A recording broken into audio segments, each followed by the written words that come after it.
Hi అండి. Evening time అయితే duty నుంచి వచ్చాక నా డైలీ రొటీన్ ఎలా ఉంటుందనేది చూపిస్తున్నానండి. రాగానే డ్రెస్ చేంజ్ చేసుకొని మొదటి పాలైతే తీసేస్తానండి. అట్లా ఇవ్వకూడదంట కదా బిడ్డకి. సో మొదటి పాలు తీసి గోడకు పోసేసి క్లీన్ చేసుకొని తర్వాత బేబీకి పాలు ఇస్తానండి.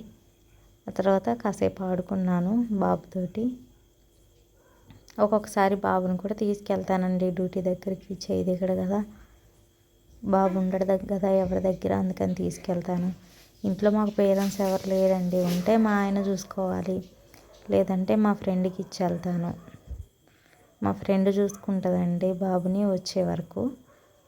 ఒక్కొక్కసారి అమ్మాయి కూడా వాళ్ళ బాబుని చూసుకోవాలి కదా, స్కూల్కి వెళ్ళి రావాలి, అట్లా ఉంటుంది కాబట్టి నేను తీసుకెళ్తానండి. అమ్మాయికి కుదరినప్పుడు వీలైనంత వరకు అయితే చూసుకుంటుంది తను. ఇంటికి రాగానే డ్రెస్ చేంజ్ చేసుకొని బాబుకి పాలు ఇచ్చేసి కాసేపు ఆడుకున్నానండి. ఆ తర్వాత బాబుని నిద్రపుచ్చి ఉయ్యాల్లో వేశానండి. నిద్రపోతున్నాడు. ఇంకా తర్వాత నేను పని చేసుకుంటున్నాను. వాడి కోసం నీళ్ళు కాబెడుతున్నానండి. నీళ్ళు పోయాలి కదా, నీళ్ళు కూడా నేనే పోస్తానండి బాబుకి. 3 months వచ్చాయి కదా, ఇప్పుడైతే భయం అనిపించట్లేదు, నేనే పోస్తున్నాను. ఫస్ట్ నెల అయితే వేరే ఆమెను పిలుచుకొచ్చి పోపించాడండి మా ఆయన.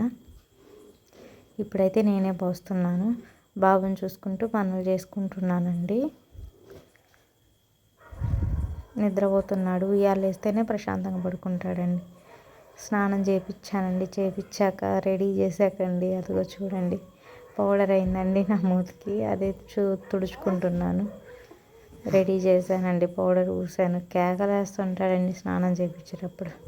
మామూలుగా గోల చేయడు. గ్యాస్ అయిపోయిందండి, అందుకే పొయ్యి మీద వండుతున్నాను అన్నం. అదిగోండి రైస్ ఉడికిపోయింది. నీళ్ళు కాగాయి కదా, దాని మీదే పెట్టేశాను. రైస్ కూడా అయిందండి. తర్వాత బాబుకి ఈ మధ్య జలుబు చేసిందండి. హాస్పిటల్కి వెళ్తే డాక్టర్ గారు ఈ మందులు ఇచ్చారు, అవి వేస్తున్నాను. ఉదయం, మధ్యాహ్నం, సాయంత్రం 3 పూట్ల ఉన్నాయండి మందులు, వేస్తున్నాను. బాగానే వేయించుకుంటాడు. కొంచెం చేదుగా అట్లా ఉన్నాయైతే బయటకు కూసేస్తాడండి. ఇదైతే తీయగా ఉంటుంది కాబట్టి బాగానే వేయించుకుంటున్నాడు, తాగుతున్నాడు సిరప్ అనేది. జలుబు ఎలా తగ్గాలో అర్థం కావట్లేదండి. కొంతమంది చిట్కాలు చేస్తారు పెద్దవాళ్ళు ఉండి చెప్తుంటే. అట్లా చిట్కాలు చెప్పడానికి కూడా మాకు పెద్దవాళ్ళ సపోర్ట్ లేదు. హాస్పిటల్లో ఇచ్చిన మెడిసినే వాడుతున్నాము. ఇంకా బాబు అయితే పడుకున్నాడండి. ఇంకా బాలింత త్వరగా తినాలి అంటారు కదా, అందుకని నేను ఎర్లీగా తింటున్నానండి. మా ఆయన కోసం అయితే వెయిట్ చేయడం లేదు.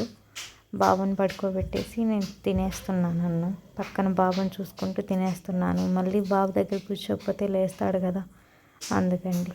థ్యాంక్స్ ఫర్ వాచింగ్ అండి. నచ్చితే లైక్ చేయండి.